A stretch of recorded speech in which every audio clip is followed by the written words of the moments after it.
Sabemos que estamos aquí con sacrificio de alabanza, exaltando su nombre. Y vamos a exaltarle con todo nuestro corazón. ¿Qué le parece? Dice que donde estamos nosotros congregados en su nombre, ahí Él está. Ya vemos más de 3 aquí que queremos exaltarle, glorificarle. Den un aplauso fuerte en esta mañana. Vamos a darle toda la gloria, ¿verdad? Él es el que merece toda la gloria y toda la honra. Gracias, Jesús. Amén. Vamos con sus padres.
¿Cuántos son libres en esta mañana? Vamos a exaltarle con todo nuestro corazón. Tu destino, Cristo. Gracias por tu libertad.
Señor.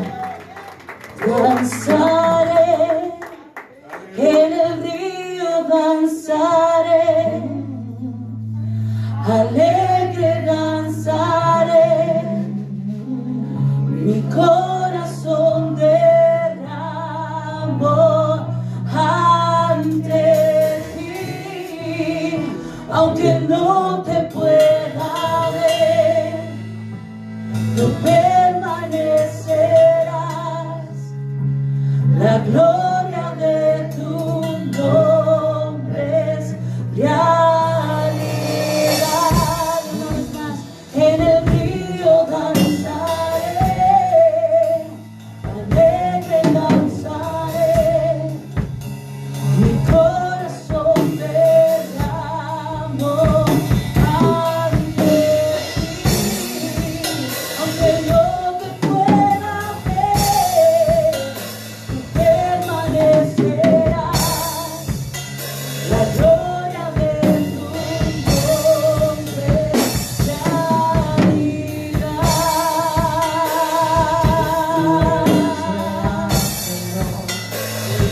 Tú eres real, y aquí estamos en tu presencia. Tú eres real, amado. Tú eres real, amado. Y te exaltamos, Cristo. Queremos estar contigo.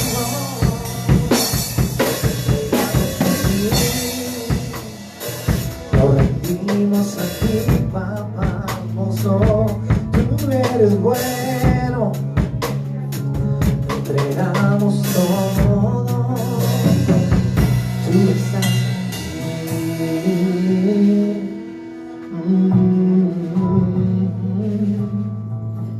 Entregamos todo, Cristo. Tú eres todo.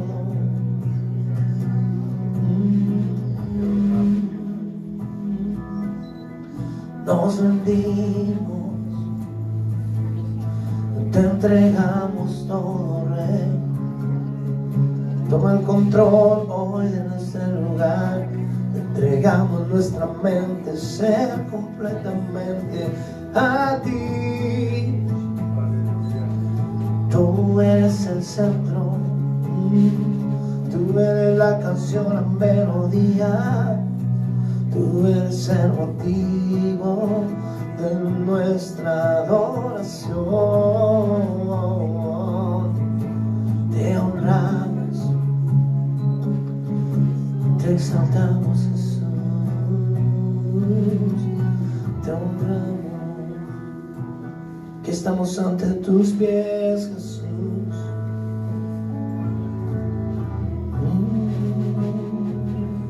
No te distraigas ahí donde tú estás.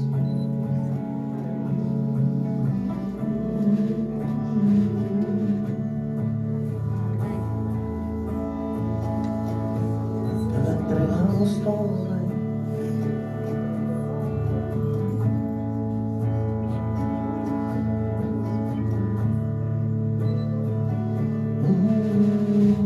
No hay lugar mejor.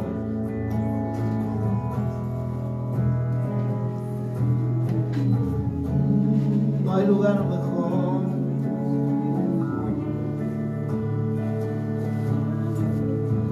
Oh, oh.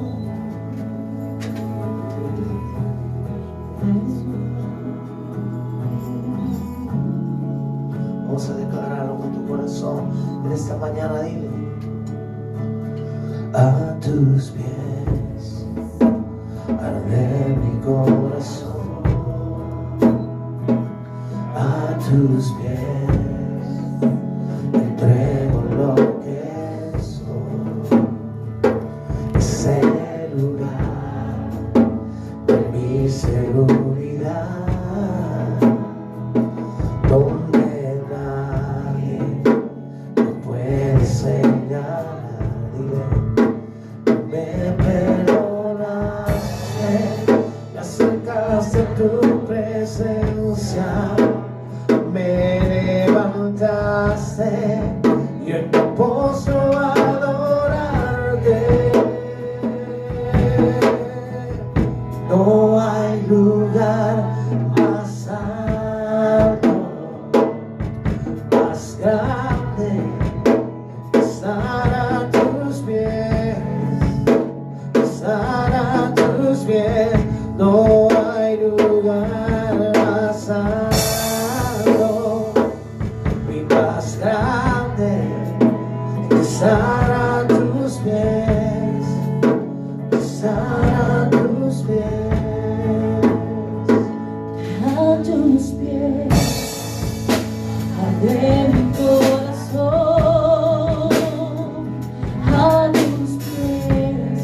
tu presencia y me levantaste. Yo me postro a adorarte. No hay lugar más santo y más grande que estar a tus pies, que estar a tus pies. No hay lugar más santo, más grande que estar a tus pies, que estar a tus pies. No hay lugar más santo, más grande que estar a tus pies, hermano, que estar a tus pies. No hay lugar más alto y más grande que estar a tus pies, que estar a tus pies. Y aquí permaneceré, declárselo, postrado a tus pies. Y aquí permaneceré a los pies de Cristo. Aquí, amado. Y aquí permaneceré postrado a tus pies. Mire, aquí permaneceré a los pies de Cristo. Aquí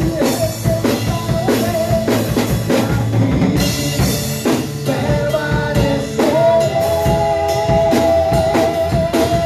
postrado a tus pies. Y aquí permaneceré a los pies de Cristo.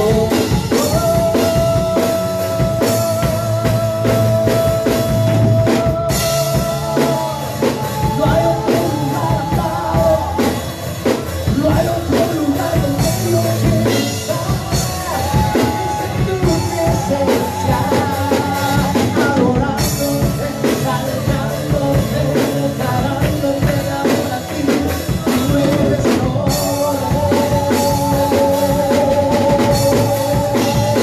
Enfermo ya para el espíritu de verdad. Quiero adorarte, amarte, exaltarte. Tú lo eres todo, Rey. Tú lo eres todo, Dios. Tú eres digno de canción, te damos la gloria hoy, te damos la gloria a ti.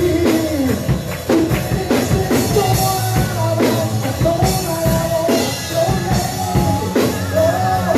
Tú eres santo, santo, santo, santo, santo, santo, Espíritu, Espíritu,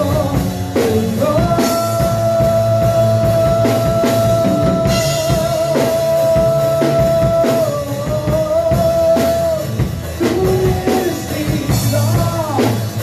tú eres santo. Aquí en tu presencia, en este lugar, Señor, queremos estar con tu voz. Y aquí permaneceré. Decláraselo con tu corazón. Postrado a tus pies. Y aquí permaneceré a los pies de Cristo. Que se escuche tu voz a tu Dios, a tu Creador. Dile en esta mañana aquí. Y aquí permaneceré. Aquí estamos, papá. postrado, entregamos aquí, permaneceré a los pies de Cristo. No hay lugar más alto, más grande, estar a tus pies, estar a tus pies. No hay lugar más alto, más grande, estar a tus pies, estar a tus pies.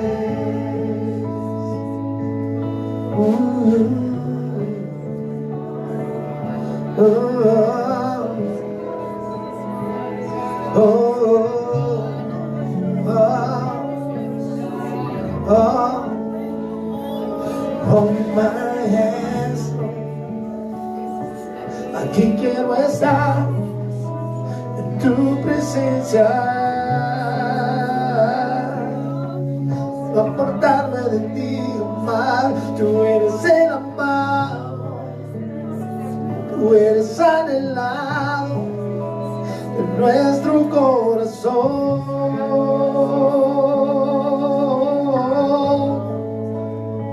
Cuidamos tu presencia, amamos tu presencia, te damos el lugar a ti, oh Rey. Reconocemos que no hay nada, que no hay nada que pueda ocupar tu lugar. Tú lo eres todo, tú lo llenas todo,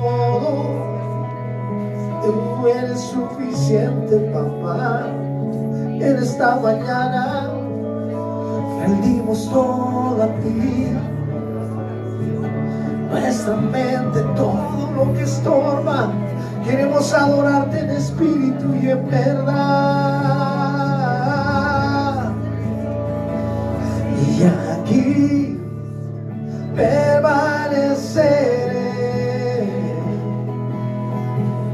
postrado a tus pies. Y aquí permaneceré a los pies de Cristo.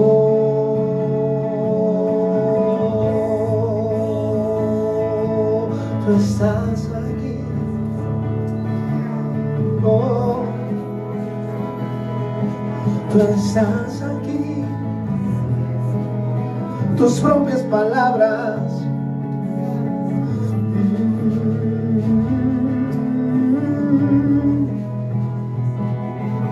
te adoramos, Cristo. Tú eres digno, tú eres bueno, tú eres mi todo, Rey. Te adoro, tú estás aquí, tú estás aquí. Vamos, levanta tu adoración en esta mañana, en espíritu y en verdad. Vamos a comenzar a levantar la adoración. Tú estás aquí, te exaltamos, Rey, te adoramos hoy. Si este fuera nuestro último día aquí en la tierra, si este fuera nuestro último minuto aquí en la tierra, oh,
derrama tu gloria aquí, Señor.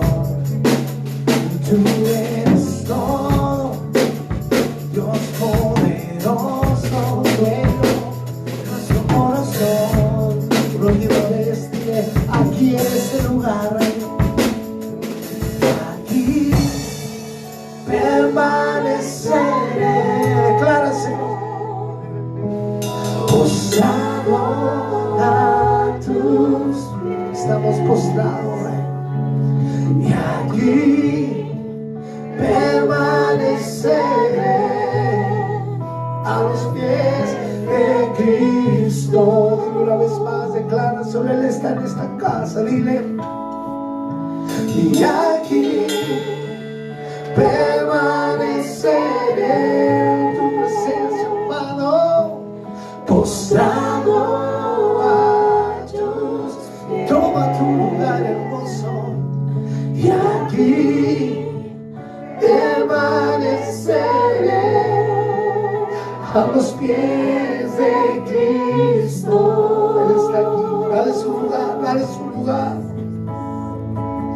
Y aquí permaneceré y postrado a tus pies, papá hermoso. Y aquí permaneceré a los pies de Cristo, derramando tu mejor perfume a sus pies. Y aquí permaneceré, oh Rey, postrado a tus pies.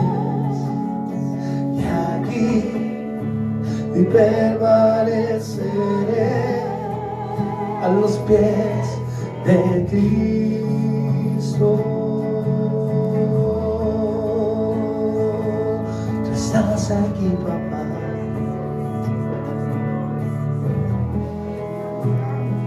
Tú estás aquí, oh Rey. Y ante tu presencia, ante tu santidad, ante tu majestad, no podemos estar de pie. No podemos evadirte en tu presencia. No podemos negar que tú eres real y que tú estás. Y cuando clamamos, cuando te buscamos, cuando reconocemos que tú eres, es evidente tu amor, es evidente tu presencia. Sus lazos de amor están en medio de nosotros. Déjate amar, déjate llenar, déjate abrazar. No te resistas. Entregamos todo a tus pies, Jesús. Entregamos todo a tus pies, oh Cristo. Dile una vez más con tu voz, en tu corazón, dile aquí. Y aquí permaneceré, postrado a tus pies. Y aquí permaneceré a los pies de Cristo. Gracias, bendito papá, por tu presencia. Y aquí permaneceré, postrado a tus pies. Y aquí permaneceré a los pies de Cristo. Respira su presencia. Te bendecimos, papá. Te honramos, Rey. Tú no eres todo digno Digno, digno, santo, hermoso Rey. Te honramos en esta mañana, Cristo. Nuestro corazón te adora, nuestra mente te adora, nuestro ser te adora. Alma mía, alaba a Jehová.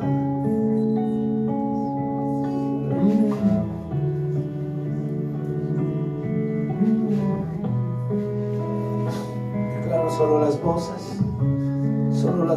dile aquí una última vez con tu voz.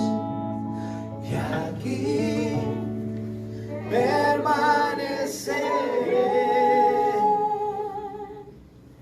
postrado a tus pies.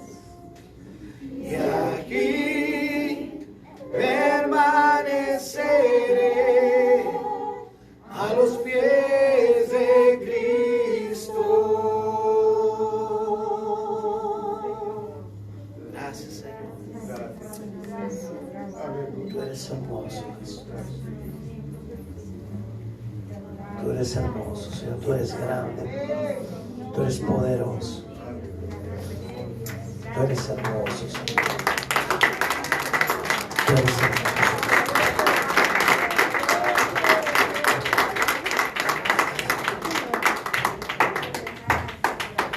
Aleluya.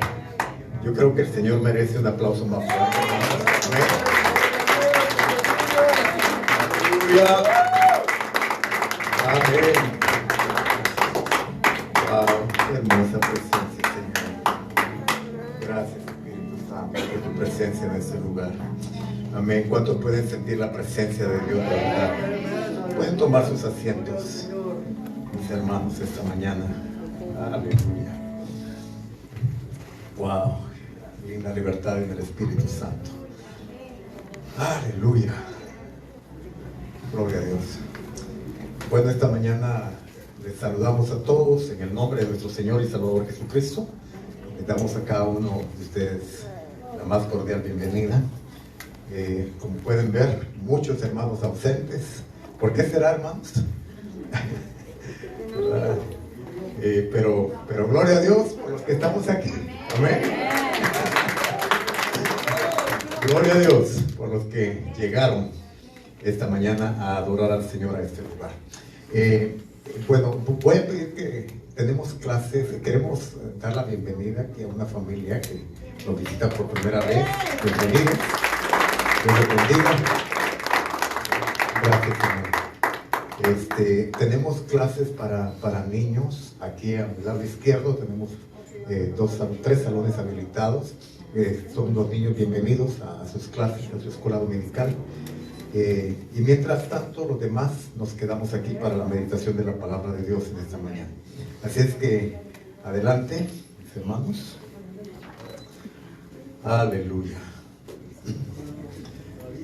Gloria a Dios.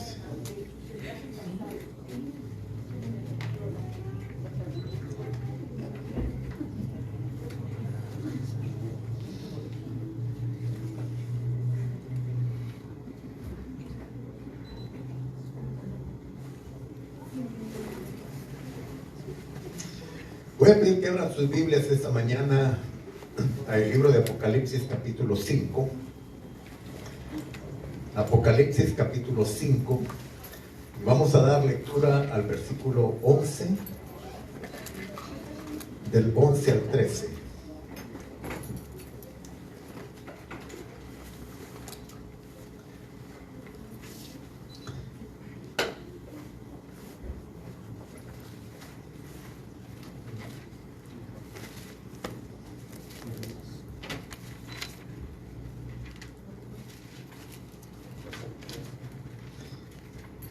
Apocalipsis capítulo 5,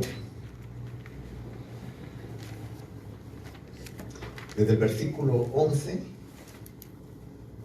vamos a ver los últimos versículos, desde el 11 hasta el 14. Aleluya. Dice la palabra de Dios, mis hermanos, y miré, y oí la voz de muchos ángeles alrededor del trono, y de los seres vivientes, y de los ancianos, y su número eran millones de millones, que decían a gran voz: el cordero que fue inmolado es digno de tomar el poder, las riquezas, la sabiduría, la fortaleza, la honra, la gloria y la alabanza. Y a todo lo creado que está en el cielo y sobre la tierra y debajo de la tierra y en el mar, y a todas las cosas que en ellos hay, oí decir: al que está sentado en el trono y al Cordero, sea la alabanza, la honra, la gloria y el poder por los siglos de los siglos. Los 4 seres vivientes decían: amén. Y los 24 ancianos se postraron sobre sus rostros y adoraron al que vive por los siglos de los siglos. Amén. Señor, en esta mañana te damos muchas gracias por tu presencia en este lugar, Dios del cielo. Te damos gracias por tu Espíritu Santo que está aquí con nosotros y en nosotros. Y hoy te pedimos, Dios bueno, que nos hables a través de tu palabra. Señor, que nuestros corazones puedan ser receptores, que nuestras vidas puedan ser vasijas abiertas para recibir el depósito, el pan fresco que tú tienes para nuestras vidas en este día. Todo esto, Dios amado, lo pedimos en el nombre de nuestro Señor y Salvador Jesucristo. Amén. Esta mañana quiero hablarles acerca de un personaje que ha transformado la historia de toda la raza humana. Una persona que vino a revolucionar nuestro mundo, de tal manera que lo partió y lo dividió en dos, en un antes y en un después. Esta mañana quiero hablarles acerca del que merece toda la gloria, como leíamos en Apocalipsis. El que merece toda la honra, el que merece toda la alabanza. Es un personaje que impacta. Es un personaje que para aquellos que abrimos nuestro corazón nos lo transforma. Pero también es un personaje que causa mucha división, mucho conflicto. Y a mucha gente las pone en apuro y en aprieto. Este personaje se llama nuestro Señor y Salvador Jesucristo. ¿Cuántos dicen amén? Jesús. Sí. Esta mañana quiero hablarles acerca de Jesús. No hay otro nombre, dice el escritor de Hechos, no hay otro nombre debajo del cielo dado a los hombres en quien podamos ser salvos. Gracias, hermano. Y al testificar él, mientras estaba aquí en la tierra, él dijo que no había ninguna otra forma, ningún otro medio, no había otro camino para poder llegar a la presencia del Padre. En Juan capítulo 14, versículo 6, él dijo: yo soy el camino, la verdad y la vida, y nadie viene al Padre si no es a través de mí. Es un personaje, nuestro Señor Jesucristo es un personaje muy amado, es un personaje muy deseado, es una persona muy anhelada en nuestras vidas, pero también en muchos corazones es muy odiado y muy rechazado. Quiero esta mañana, para dar inicio a esta meditación de esta palabra, que por un momento pensemos en un cuadro que nos pintan los 4 evangelios, Mateo, Marcos, Lucas y Juan, acerca de esta figura, de este personaje que para nosotros los cristianos es nuestra piedra angular. Es decir, nosotros no estuviéramos aquí si no fuera por él.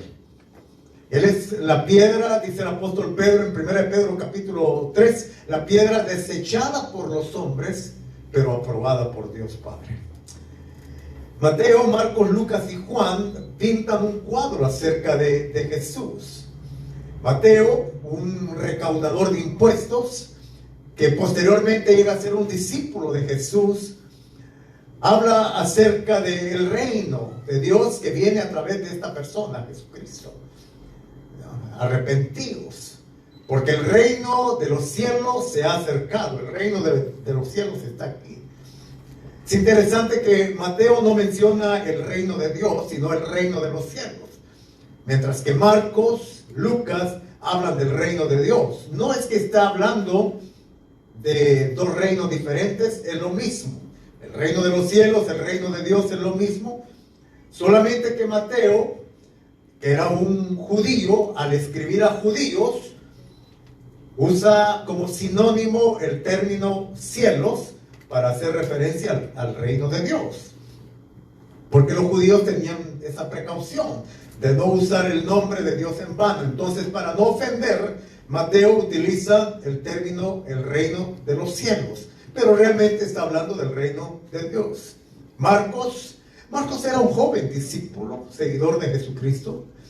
Se dice por ahí que entrevistó al apóstol Pedro para obtener más revelación e información acerca de lo que iba a escribir.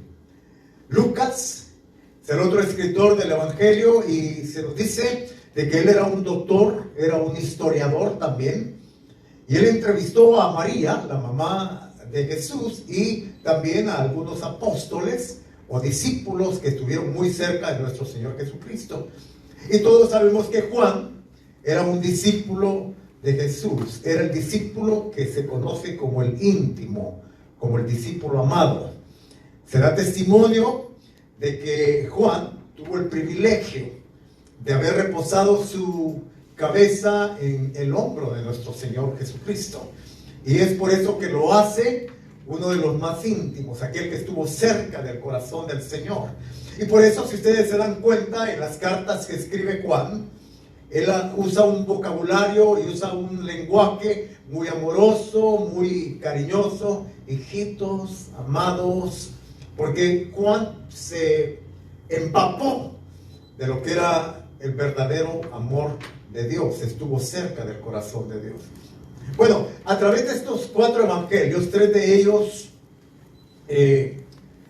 sinópticos, ¿verdad? 3 de ellos similares, muy cronológicos, muy sincronizados en sí, mientras que Juan, el 4º evangelio, es un poco diferente a los otros 3, ¿verdad? Porque nos trae una revelación de Jesús en un término más, digamos, filosófico, enseña más de la naturaleza divina de Jesús, mientras que los otros 3 enseñan más acerca de el Dios hecho hombre, o el Dios revelado en carne. Entonces, pero al final de cuentas son 4 evangelios que nos muestran a este personaje que ha cambiado la vida de tantas millones de personas a través de muchos siglos, a través de 2020 años atrás, incluyendo también las nuestras. ¿Cuántos dicen amén a esto? Ahora, Jesús había sido profetizado en la Biblia, en el Antiguo Testamento. Los profetas habían preanunciado el advenimiento de un Mesías, ¿verdad? Un Salvador que iba a traer libertad, que iba a traer, pues ahora sí que libertad de la opresión que el pueblo israelita vivía. Pero lo que los judíos del tiempo, cuando Jesús viene a esta tierra, no se percataron es que ese libertador que ellos esperaban no era el libertador que iba a nacer en un pesebre, en un establo, rodeado de animalitos y en una condición muy precaria. Porque en la mentalidad y en la forma del pensamiento de los judíos, ellos esperaban a un guerrero conquistador. Ellos esperaban a un Alejandro Magno, ellos esperaban a un Napoleón Bonaparte, ellos esperaban a un hombre de guerra, un hombre poderoso, guerrero, de espada y de caballo, de conquista. No era lo que ellos se imaginaban. Por eso es que no se percataron cuando Jesús viene a la tierra, porque ellos esperaban a un rey, y Jesús era todo eso, pero no en la forma del pensamiento natural de los hombres, o por lo menos no en la forma en que los judíos preveían el advenimiento de nuestro Señor Jesucristo. ¿Cómo sería el Mesías que ellos esperaban? ¿Qué esperaban los judíos? De acuerdo a Isaías capítulo 9, versículos 6 al 7, dice la palabra de Dios que ellos esperaban a un rey, a un príncipe, dice, y el principado sobre su hombro. Se llamará su nombre admirable, consejero, Dios fuerte, Padre eterno, príncipe de paz. Lo dilatado de su imperio y la paz no tendrá límite. Sobre el trono de David y sobre su reino no habrá confín, desde ahora y para siempre. Esa es una profecía que Isaías trae 700 años antes de que Jesucristo viniera a la tierra. Imagínense, 7 siglos antes de que Jesús viniera a la tierra. Entonces esta profecía que da el profeta habla de un rey, de un príncipe conquistador, que su reino no tendrá fin. Por muchos siglos los israelitas esperaban el cumplimiento de esta profecía. El gran Mesías que iba a venir para salvarlos, para liberarlos de la opresión a la cual estaban sujetos, por la cual estaban oprimidos. Muchos siglos de opresión del pueblo judío, pueblo israelita. Desde que fueron llevados en cautiverio, primeramente por el imperio babilónico, Nabucodonosor, posteriormente el imperio persa, y así sucesivamente. Años y años de sufrimiento, años y años de opresión. Posteriormente el imperio romano, que es en los tiempos en que nuestro Señor Jesucristo aparece en esa tierra. Y por ahí habían algunos indicios de algunos movimientos subversivos israelitas, judíos, que peleaban y trataban de pelear por su liberación, pero no lograban nada realmente. Siempre eran sujetados, siempre eran sosegados. Así es que en el corazón del pueblo estaba esta ansiedad, digámoslo así, estaba este anhelo de recibir libertad. Hermanos, como el corazón de mucha gente hoy en día también aquí, en nuestra sociedad en que vivimos. Como la perspectiva de muchas personas hoy en día también, aquí en la tierra. Pero al igual que los israelitas, los judíos de aquel tiempo, no logran entender todavía y no logran comprender y no logran interpretar la figura de Jesús. Los israelitas no lograban entender y no pudieron entender, porque ¿cómo era posible, mis hermanos amados, que después de estar esperando por tantos años, un conquistador, un guerrero, un hombre de armas que los iba a guiar a la conquista y a la liberación, de repente se aparece un personaje, pero nacido en la forma más indefensa que la cultura nos puede mostrar? Es el personaje de un inocente e ingenuo bebé. ¿Qué manera de venir el Dios de los cielos, el Dios creador de las constelaciones, galaxias, el Dios de la fauna, de la flora, el Dios del universo, el Dios que testifica que la tierra es el estrado de sus pies, viene a esta tierra, pero no en la forma del pensamiento que los israelitas querían ver, sino viene en la forma más inofensiva que una persona puede venir a esta tierra. Un bebé es inofensivo, tiene necesidad de cuidado. Un bebé es tan inocente que tiene la necesidad de una crianza y una dedicación continua a él. El Rey de Reyes, el Señor de los Señores, el Dios eterno, el Alfa y el Omega, el principio y el fin, viene a esta tierra y nace de una mujer que, tocada por el Espíritu Santo, envuelta por el poder del Espíritu Santo, da a luz sin que ella haya conocido varón. Es decir, sin que María haya tenido contacto con un hombre sexualmente. Sobrenaturalmente, el Dios eterno viene usando a esta joven, no sé, algunos dicen 16, 17 años. Y así es como aparece el Dios eterno. Es interesante cuando usted lee la historia a través de los evangelios, que para el Dios eterno, el dueño del oro y la plata, el Rey de Reyes, el Señor de los Señores, cuando viene a esta tierra, no se halla para él un lugar, por lo menos no un lugar sano. no un lugar adecuado para que una joven virgen dé a luz a su nene, a su niño. Entonces no le queda otra que dar a luz en un establo. Y ustedes saben que un establo, ¿verdad?, no es un lugar adecuado para que una mujer dé a luz a un bebé, a una criatura. Un establo lleno de animales, por supuesto lleno de monte, de zacate, probablemente de mucho estiércol alrededor y por lo consiguiente de mucha peste. Un lugar insano realmente. Pero allí el Dios Todopoderoso viene a esta tierra y así nace.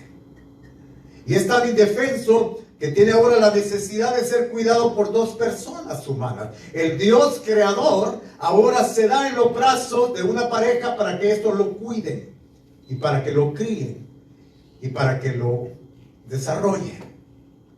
El Dios Todopoderoso, ilimitado, el Dios que no está sujeto a nada, ni por nadie, ahora, de una manera muy indefensa, tiene que ser alimentado por una joven y tiene que ser cuidado por un padrastro que se llama José. Y así es como el Dios eterno se da en esta tierra.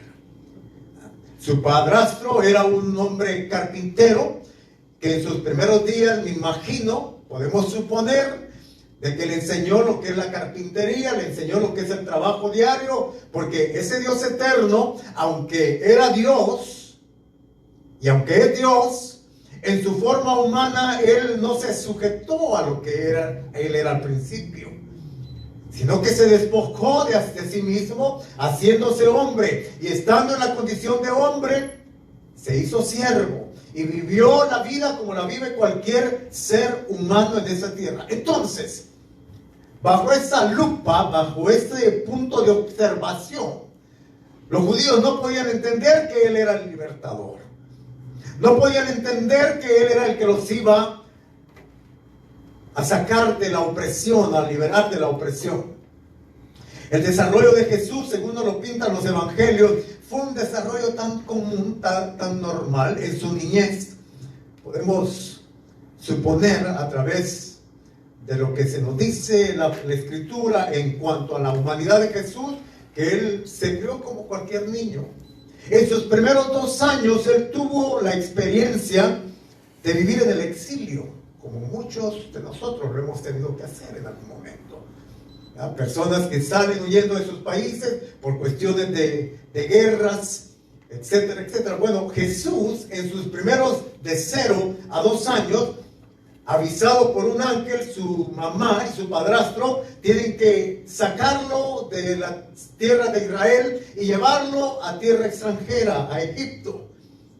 Podemos suponer de que en esa atmósfera natural de desarrollo y crecimiento de Jesús, no fue muy fácil. Él tuvo que aprender a lidiar con una cultura diferente, aunque era niño, ¿verdad? Si salía a jugar, la forma de vestimenta de los egipcios era muy diferente a la vestimenta de los israelitas.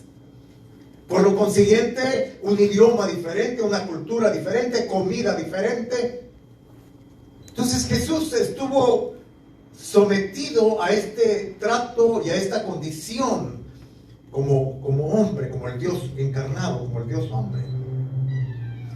En esta situación, ¿verdad?, no solamente experimenta entonces lo que a sus de 0 a 2 años, experimenta lo que es la persecución política y también religiosa, porque realmente había una persecución religiosa ya sobre él, aparte de la política, que Herodes lo quería matar, sino que también experimenta todos estos cambios que los que somos extranjeros en un país que no es nuestro país natal, sabemos que no es fácil.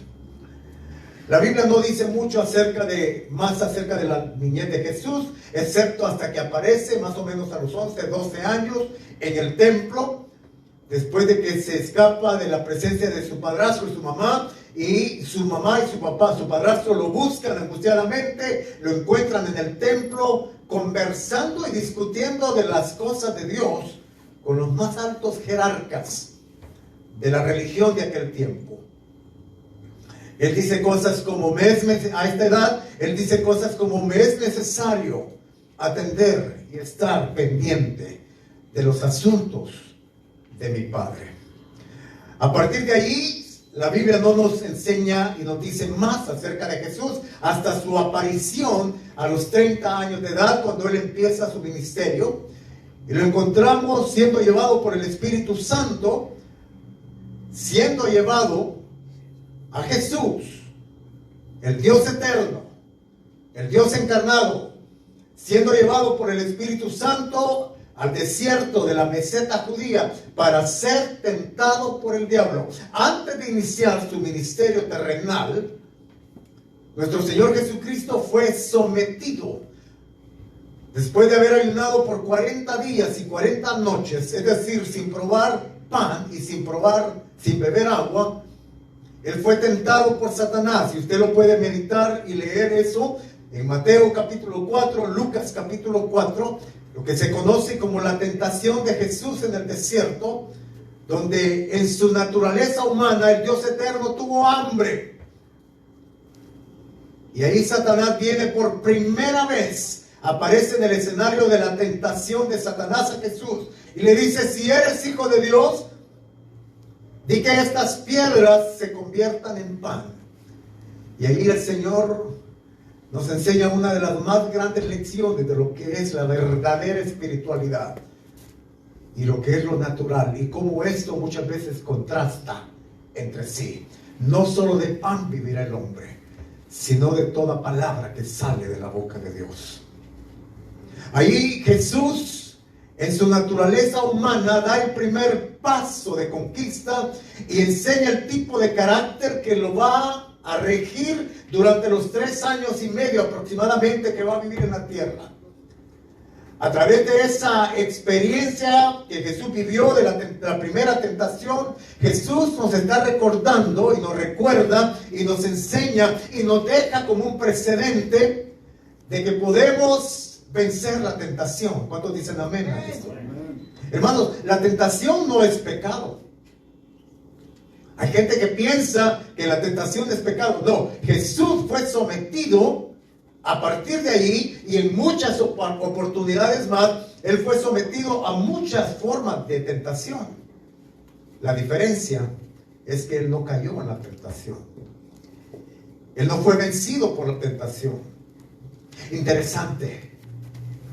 A Jesús se le conoce como el segundo Adán en la Biblia. Interesante que el primer Adán, al cual se le puso en un hermoso jardín llamado el Edén, en un jardín floreciente, muy vertiginoso, lleno de frutas, lleno de árboles, con río, con todas las bendiciones habidas y por haber que uno se puede imaginar. El primer Adán no pudo vencer la tentación. Pero el segundo Adán, o sea Jesús, no en un paraíso, hermanos, sino en un desierto, donde no hay absolutamente nada. Ahí Él dio el primer paso de lo que es la conquista sobre la tentación. Y ahí Él nos enseña y nos deja como precedente a todos aquellos que a través de las diferentes generaciones vamos a ser sus seguidores. Él nos deja como un precedente de que se puede vencer la tentación cuando estamos o cuando tenemos un corazón reverente a Dios. Amén o no amén.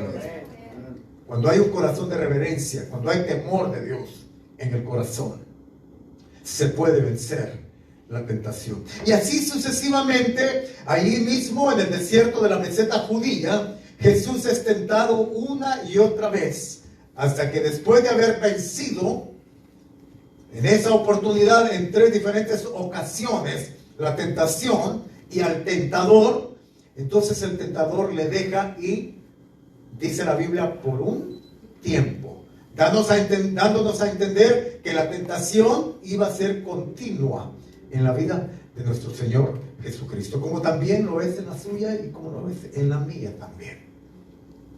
La tentación está a la orden del día.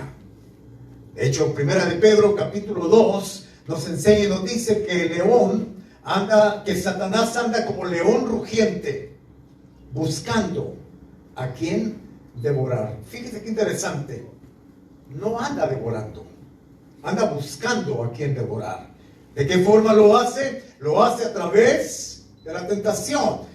El enemigo presenta una oportunidad para que podamos caer en su tentación, en el lazo del tentador. Y ya va a depender de cada uno de nosotros, dependiendo de la actitud de temor, reverencia a Dios, si accedemos a la tentación y al lazo del tentador en nuestras vidas. Permítame hacer una observación en todo esto que he platicado hasta este momento, y específicamente en cuanto a la tentación. Hay cristianos que piensan, hay cristianos que muy sutilmente se han dejado engañar por el enemigo, que han llegado a la conclusión del pensamiento de que la tentación es algo irresistible, algo que no se puede conquistar. Y por eso se puede ver en algunos hermanos que lamentablemente a veces caen de la gracia y el favor, sujetando o no sujetando, sus pasiones y sus deseos carnales a la voluntad de Cristo y a la palabra de Dios, se dejan enamorar por el pecado, se dejan enamorar por la tentación. Y muy sutilmente la serpiente antigua, como lo hizo con Adán y Eva, cautivan la mente, cautivan la tentación del creyente hasta el punto de subyugarlo, porque esa es la intención del enemigo a través de la tentación: subyugar la voluntad, subyugar la mente, robar la buena intencionalidad del corazón de los hombres a su Dios y atraerlo hacia sí mismo. Por supuesto, ustedes si han leído la historia de la serpiente y de Adán y Eva en el huerto del Edén, se van a dar cuenta que el tentador es muy sutil, es muy ágil, lleva más de 6,000 años bregando con el hombre, lidiando con el hombre, y sabe cómo llegarnos. Y hay que recordar que esta sutileza se manifiesta, esta tentación se manifiesta de una manera muy sutil, ¿verdad?, en aquellas cosas o en aquellos puntos de atracción para nuestras vidas. Pueden ser los ojos, los oídos. Las tentaciones vienen a su vida en aquello donde usted es más atraído, donde yo soy más atraído. Y así es como el enemigo ataca, muy sutilmente, muy ágilmente, hasta que logra hipnotizar la mente y el corazón y nos convence de probar el fruto que Dios dice que es prohibido. Y perdemos mucho. Se pierde mucho cuando uno cae en la tentación. Se pierde mucho porque si usted lee la historia de Adán y Eva en el huerto del Edén, aparte de todo lo hermoso, natural que perdieron la bendición de estar en un lugar donde prácticamente tenían todo a su disposición, tenían agua, fruto, tenían todo un paraíso, Edén, delicia, deleite. Pero sobre todo, cuando cedemos a la tentación, se pierde lo más importante que el ser humano puede tener, que es la presencia de Dios. Y esa es la mayor pérdida, la presencia de Dios. ¿Por qué se pierde la presencia de Dios cuando caemos en la tentación? Porque hay que recordar que Dios, que nos ha hecho advertencias, que nos ha dicho lo que debemos y lo que no debemos hacer, también nos ha advertido que el pecado, es decir, el acceder a la tentación, es una forma de alejamiento de su presencia. ¿Por qué? Porque el pecado nos aleja, nos separa de Dios. Dios, siendo un Dios santo y habitando en su santidad, no puede estar en comunión con alguien que está en pecado. El pecado es un abismo que nos separa de Dios. Bien dijo el profeta Isaías: vuestros pecados son los que los separan de Dios. Nuestros pecados hacen una división entre Dios y el hombre. Por eso hay que cuidar nuestras vidas, hermanos, y pedirle a Dios que nos ayude por su Espíritu Santo a tener una actitud de reverencia, una actitud de respeto a su palabra. David decía, en mi corazón he guardado tu palabra para no pecar contra ti. ¿Con qué limpiará el joven su camino? Con guardar su palabra. ¿Y qué es guardar la palabra? Vivirla, obedecerla, respetarla. Entonces, los cristianos somos llamados a vivir en esta condición de vida, de reverencia, de respeto, de amor por la palabra de Dios. La palabra de Dios es la que nos limpia. Jesús dice, por mi palabra os he limpiado. No somos limpios por medio de nuestras propias obras, no somos limpios por medio de nuestras buenas intenciones, nuestros buenos gestos o nuestras buenas caridades que hagamos. No, hermanos. Somos limpios por medio de la palabra. La palabra es el agua que nos limpia y nos purifica. ¿Cuántos dicen amén? Sí, amén. La palabra, aparte de limpiarnos, también la palabra nos guarda. La palabra nos ayuda a resistir la tentación. Dice la palabra de Dios, someteos pues a Dios. Someternos a Dios. ¿En qué forma? Pues obedeciendo lo que Él nos ha dicho. Acatando sus órdenes. Viviendo lo que Él nos habla en su palabra. Sometámonos a Dios y a su palabra. Luego dice, resistid al diablo. O sea, tiene que haber una resistencia de parte de nosotros. No vivir esas vidas doble, esas vidas hipócritas. No hay que ser como David. Hay que tener mucho cuidado con nuestra mente, nuestro corazón. No darlo a un tiempo de no hacer nada, como en el caso de David. En los tiempos que salían los reyes a la guerra, David estaba en su palacio echándose aire. Mientras que tenía que estar peleando, David estaba muy cómodamente. Y ahí vino la tentación. Miró. Ver la tentación. Oídos, vista, también la lengua. Pero él miró a una mujer que se estaba bañando desnuda. ¿Y qué pasó? Después que la miró, la codició. Pero ¿dónde tenía que estar David? Peleando. El mejor campo para que Satanás conquiste nuestras vidas es el campo de la ociosidad. Es decir, cuando no estamos haciendo nada. Ahí es donde Satanás más nos tienta. Recuerde que nuestra mente es como un enorme aeropuerto donde van a aterrizar diferentes tipos de aviones, pensamientos. Y si no tenemos una alerta, si no tenemos un radar funcionando adecuadamente, la palabra y el Espíritu Santo en nuestras vidas, Satanás va a venir y va a traer pensamientos. Y oiga esto, los pensamientos no necesariamente son pecado. Lo que es pecado es poder dar albergue a ese pensamiento, es decir, acariciar ese pensamiento, hacer ese pensamiento parte de su vida. Martín Lutero decía algo muy común, algo que usted tal vez ya oyó muchas veces, pero que describe muy bien esto. No podemos evitar que el pájaro vuele sobre nuestra cabeza, pero sí podemos evitar que el pájaro haga nido sobre nuestra cabeza. A veces no podemos evitar el pensamiento, pero sí podemos resistir el pensamiento en el nombre de Jesucristo. Y cuando sabemos que ese pensamiento trae la intencionalidad de alejarnos y separarnos de Dios, con mucha más razón tenemos que resistir eso que no viene de Dios. ¿Amén o no amén? Y en el nombre de Jesús y a través del poder de su palabra, oponernos, resistirnos y decir, no, yo no quiero eso para mi vida.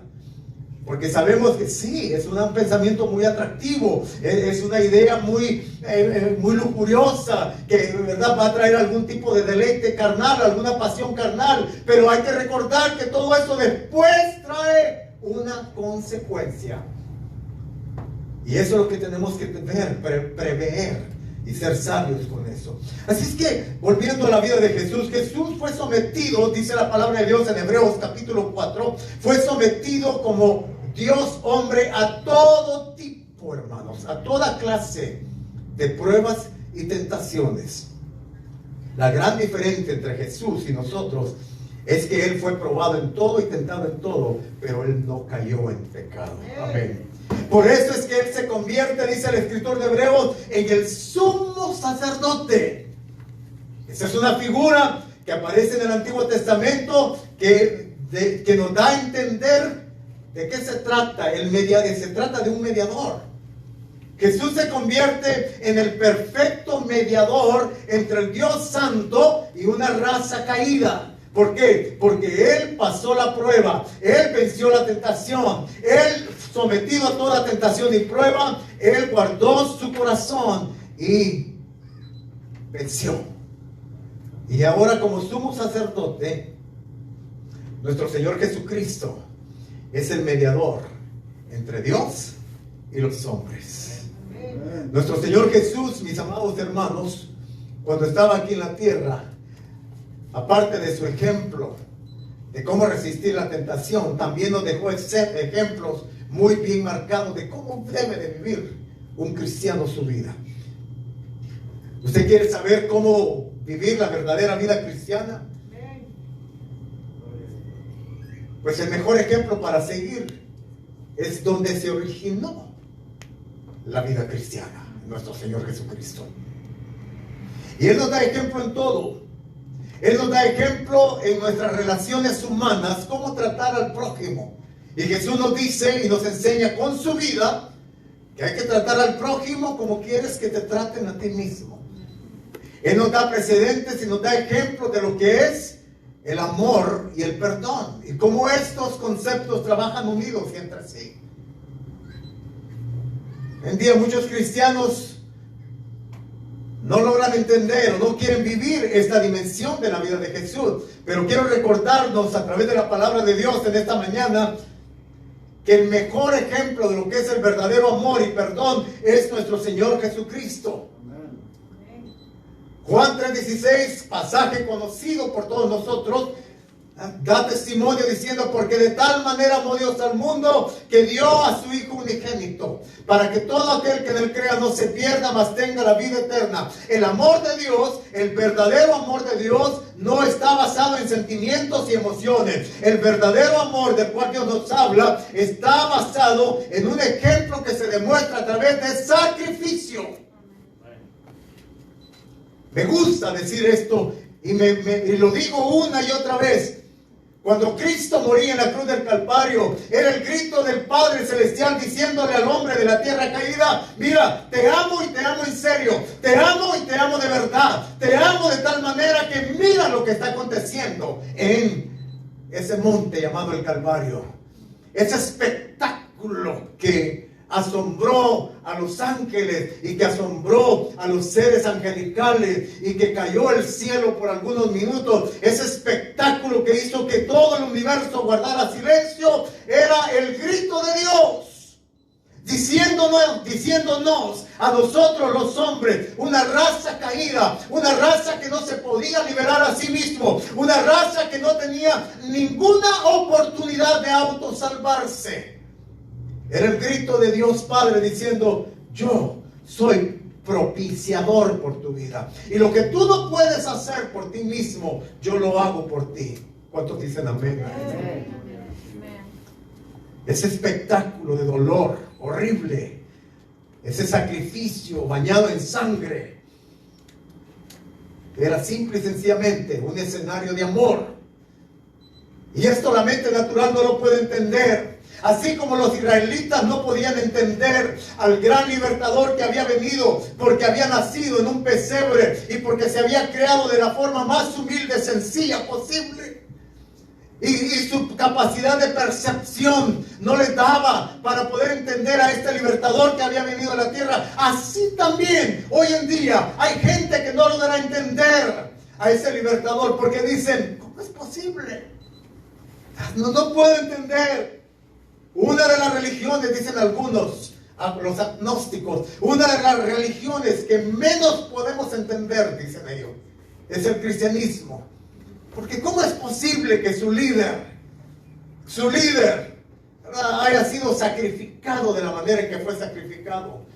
La vida horrenda, la muerte horrenda, perdón, que él llevó. flagelado 39 veces, o sea, latigado 39 veces, lanza en su costado, corona de espinas, muerto como el peor de los malhechores, hermano. Éxodo capítulo 12 da testimonio, dice: maldito todo aquel que es colgado de un madero. Nuestro líder, nuestro capitán, nuestro salvador, nuestro ejemplo, nuestro punto de referencia a seguir, fue colgado en un madero como el peor de los malhechores. Es más, los evangelios dan testimonio de que hubo un concurso, una competencia de ver a quién querían que se liberara. A un hombre llamado Barrabás, asaltador de caminos, asesino, ladrón. Y a Jesús el Nazareno, un hombre que todo lo que hizo en sus 3 años y medio aquí en esta tierra, en su ministerio, fue hacerle bien a la gente, sanar a los enfermos, darle vista a los ciegos, levantar a los paralíticos, resucitar a los muertos, sanar a los sordos, darle de comer a los pobres, traer un mensaje de esperanza a aquellos que estaban desesperanzados. Y ahí está el hermoso sermón del monte en Mateo capítulo 5. Bienaventurados, bienaventurados, bienaventurados. Esta palabra bienaventurado, dichoso, quiere decir. Dichosos, dichosos. Los agnósticos, los intelectuales no pueden entender a este Mesías, a este Rey, a este Cristo, a este Salvador, porque su mensaje no tiene un sentido intelectual, su lógica no es muy comprensible. Bienaventurados los que lloran. ¿Qué? Los que lloran. No, dice el intelectual, dice la inteligencia, bienaventurados los que ríen. No, Jesús dice no, bienaventurados los que lloran. Bienaventurados los pobres en espíritu. ¿Qué? Los pobres en espíritu. No, bienaventurados los ricos. Bienaventurados los mansos y humildes de corazón. Aprended de mí que soy manso, decía él. Aprended de mí que soy manso y humilde de corazón. El hombre busca paz. Busca la paz a través de la psicología. Busca la paz a través de cosas, objetos y bienes materiales. Pero Jesús dice que la paz se obtiene mediante la mansedumbre y la humildad. Aprended de mí que soy manso y humilde de corazón, y entonces hallaréis descanso para vuestras almas.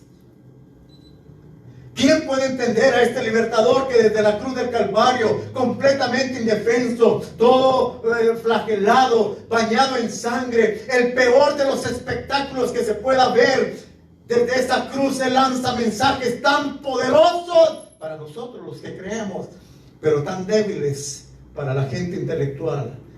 Cuando dice: Padre, perdónalos porque no saben lo que hacen. Jesús en la cruz del Calvario no solo muestra el verdadero amor, pero también enseña lo que es el verdadero perdón. Jesús desde la cruz del Calvario lanza un mensaje, y ese mensaje es: aprende a descansar en la justicia divina. No pelees tu propia causa, no pelees tu propia batalla. Deja todas las cosas en manos de Dios, porque Él es el mejor vengador. ¿Cuántos dicen amén a esto? Desde la cruz del Calvario, de una forma indefensa, Él dice: Padre, perdónalos porque no saben lo que hacen. Aquellos burladores, estaban jugando, estaban echando suerte sobre sus túnicas y estaban jugando con las emociones de Jesús. Cuando estaba en el pretorio, ahí de una manera muy cruel, dirían hoy en día, era bulleado, estaban haciendo bullying. Le vendaban su rostro, sus ojos, y luego con vara de caña le pegaban en su cabeza, y luego le decían los soldados romanos: a ver, profeta de Dios, profetiza, ¿quién te golpeó? Y esto no solamente era una burla, también era un escarnio. Y enseño esto siempre, me gusta enseñarlo. ¿Cuál es la diferencia de burla y escarnio? Burla es bullying. Ay, qué gordo estás, oh, qué flaco estás, oh, qué chaparro, oh, qué moreno, oh, qué blanco. Eso es una burla. Qué cachetón. Eso es bullying, eso es burla. Pero escarnio es una burla mezclada con golpe físico. Así es que el escarnio implica un golpe físico y un golpe emocional. A ver, profetiza, varón de Dios, ¿quién te golpeó? Se lo golpeaban, hermanos. Y recordemos que ya tenía la corona de espina. Y no era cualquier corona de espina, era espino de cardo. Algo que se da en la meseta judía, en el desierto judío, que al inmediatamente incrustarse en el cráneo causó un efecto de inflamación por causa del veneno que contiene ese espino, esa clase de espino, cardo de espino. Qué interesante que en el huerto del Edén, después de la caída de Adán y Eva, una de las esencias de la maldición que vino sobre la raza humana es: por cuanto esto hiciste, la tierra de ahora en adelante cardo y espino te producirá. Y qué interesante que Jesús en la cruz del Calvario llevaba una corona de cardo de espino. ¿Saben por qué? Porque Él ahí estaba llevando nuestra maldición. Amén. Regálenme unos minutos porque quiero terminar esta mañana, porque la próxima semana, si Dios así me lo permite, vamos a continuar hablando acerca del profeta Samuel. Pero Dios me ponía que tenía que decir esta palabra esta mañana para los que estamos aquí, pero para todas aquellas personas que nos están mirando a través de las diferentes plataformas también. Es necesario que los cristianos podamos tener y tengamos un cuadro claro de quién es nuestro Señor Jesucristo. Y no esperar que el mundo pueda ver como nosotros vemos, hermanos. Porque la gente de afuera no va a poder ver, no va a poder entender y no va a poder discernir el mensaje ni la vida de Jesús. Bien lo dijo el apóstol Pablo, inspirado por el Espíritu Santo, en 1 Corintios capítulo 12, versículo 14. El hombre natural no puede entender, no puede discernir las cosas que son de Dios, porque las cosas que son de Dios se han de entender y discernir espiritualmente. El hombre natural, el hombre carnal, no puede entender eso. Por eso es que hay gente que dice: yo no puedo ser cristiano, porque yo no puedo someterme a toda esa línea de reglamentos. No, es que la vida cristiana, más que una línea de reglamentos, oiga esto, es una vida empapada, llena de la revelación de quién es el Mesías. Es que la verdadera vida cristiana, a diferencia de otras religiones, no se trata, óigame esto, mi amado hermano, no se trata de un conocimiento superficial, intelectual, se trata de un conocimiento experimental. Y esta es la vida eterna, que te conozcan a ti, el único Dios verdadero, a Jesucristo, a quien tú has enviado, dice Juan capítulo 3. Nos dijeron nuestros padres a través de la religión tradicional, no el conocimiento que los evangélicos a veces, no, es un conocimiento experimental, es un conocimiento donde yo tengo por medio del Espíritu Santo una revelación de quién es el Mesías en mi vida. Como Pedro, hermanos, como Pedro, cuando Jesús preguntó: ¿y quién dicen los hombres que es el Hijo del Hombre? Bueno, unos dicen que eres el profeta, y era profeta. Unos dicen que eres Juan Bautista, que resucitó, o que algún profeta del Antiguo Testamento. ¿Y quién dicen vosotros, ustedes? ¿Quién dicen que es el Hijo del Hombre? Y ahí Pedro, pero ya no en su humanidad, ya no en sus emociones, no en su intelecto, no en su razonamiento, no en su raciocinio, no en su capacidad filosófica de entender a Jesús. No, hermanos. En una revelación que viene por medio del Padre, una revelación que viene directamente del Espíritu Santo, Pedro se levanta y dice: tú eres el Cristo, el Hijo del Dios viviente. Oh Pedro, esto no te lo reveló carne, esto no te lo dio a entender ninguna revelación humana, esto te vino directamente del corazón del Padre Celestial. Esa es la verdadera vida cristiana, hermanos. Por eso insisto, el verdadero cristiano no es aquel que va a una iglesia cristiana, aquel que lleva una Biblia, aquel que vive una liturgia cristiana, evangélica, católica, lo que sea. No, el verdadero cristiano es aquel que ha tenido un encuentro personal con Jesucristo, aquel que ha logrado entender que el Mesías vino a esta tierra para darlo todo en la cruz del Calvario, pagar el precio de nuestra culpa, para que hoy podamos ser libres de nuestros pecados. Y esta es la vida eterna, que te conozcan a ti. Mis amados hermanos, amigos que nos ven, el verdadero conocimiento no es intelectual, es un conocimiento espiritual, es una revelación que viene a nuestras vidas por medio del Espíritu Santo. Y cuando yo conozco a Jesús, aleluya, es cuando yo puedo hacer lo que Juan hizo. Tengo esa libertad, hermanos. Usted tiene esa libertad si me conoce.